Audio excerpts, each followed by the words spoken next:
How to fix Facebook Messenger messages not sending. First thing, open the settings. And the second thing, go to the apps manager. When you open the apps manager on this page, you will find a lot of the apps that you have on your phone. Scroll until you find the apps manager. And when you find it, just click on it easily like this. Where is it? Here is it right here.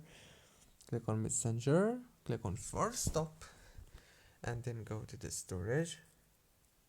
Click on Clear Data, go back, click on Power Usage Details, and then click on the go to the Power Consumption Alert, disable it, and enable it like this. Go to the Play Store, search for Messenger, and update it. Don't forget to like, subscribe.